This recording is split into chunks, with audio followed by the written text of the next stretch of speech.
You are listening to the Speech Space Podcast, a podcast full of tips and resources for SLPs.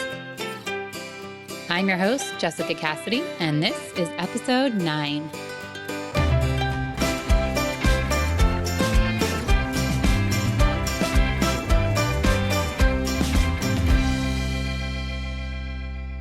Hey everyone, welcome to episode 9 of the Speech Space Podcast. I hope that you're ready to get your inner hippie on today because I'm going to be talking about using nature in the speech room. Even if you're not able to get outdoors, I'm going to suggest some ideas to bring the nature to you. All right, let's get started. So the first idea that I have for you is to do a nature sticky collage. Now these are really fun and they're a great way to work on giving and following directions. And for this, you'll just need some contact paper and a bucket or a cup or some other type of container for your student to collect some items from the outdoors. And you simply just allow them to go out and collect whatever they wish. Of course, you'll want to sneak in some language therapy while they're doing this.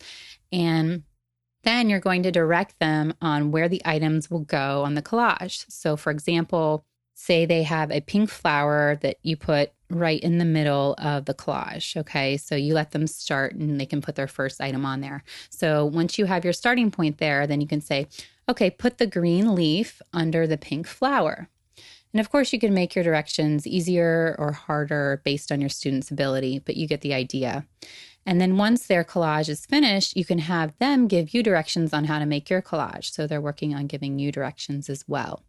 Now, these are really great, and whenever they're done, it's really cool. You can actually flip them around so the sticky side goes up against like a door or a window, and then the collage is somewhat preserved. So I actually did this a few weeks ago. I will try to put a picture of that, and I'll put a link in the show notes to a picture that I did with that.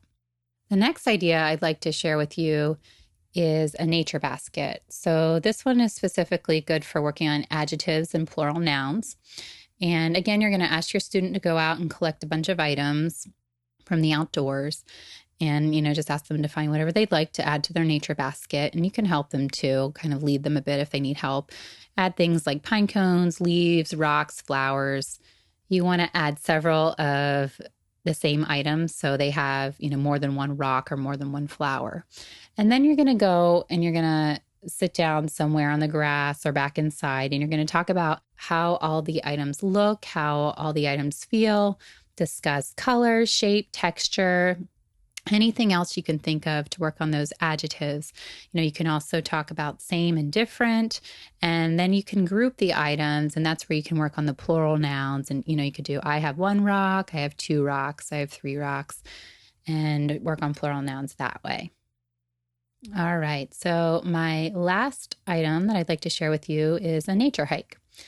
So for this one, you can work on a lot of different things. You could do vocabulary, prepositions, phonemic awareness. There's a lot of different targets that you can do for this nature hike. So what I suggest doing is walking all around and asking your student to kind of do like an I Spy type of thing where they're going to describe items along the way.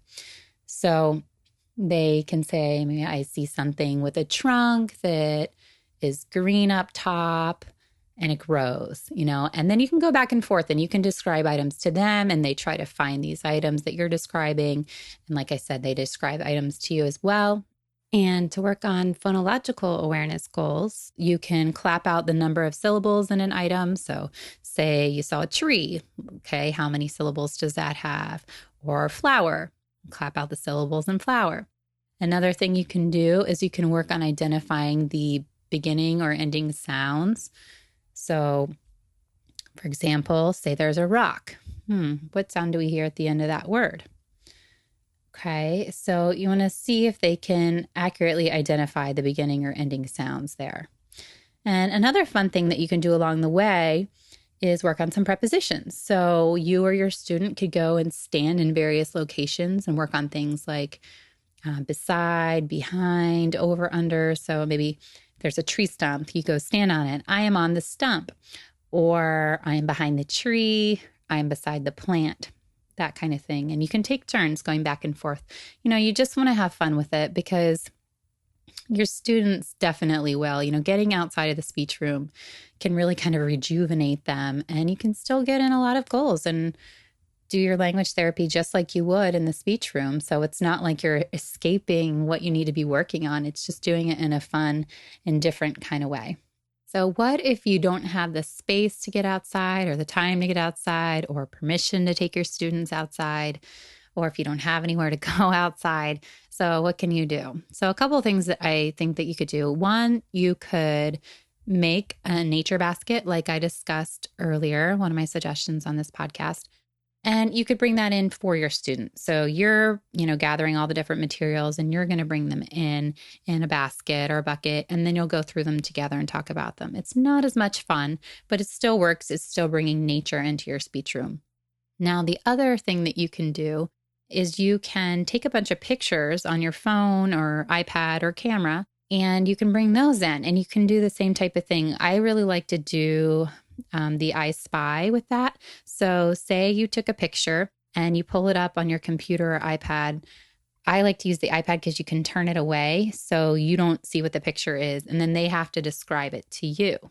And that's a fun one. The other thing you can do, there's tons of free apps where you can put letters over photos. So if you were working on phonemic awareness, you could have your student decide what sound the object or the picture begins with or ends with, whichever, you're working on, probably ending sounds, but not always.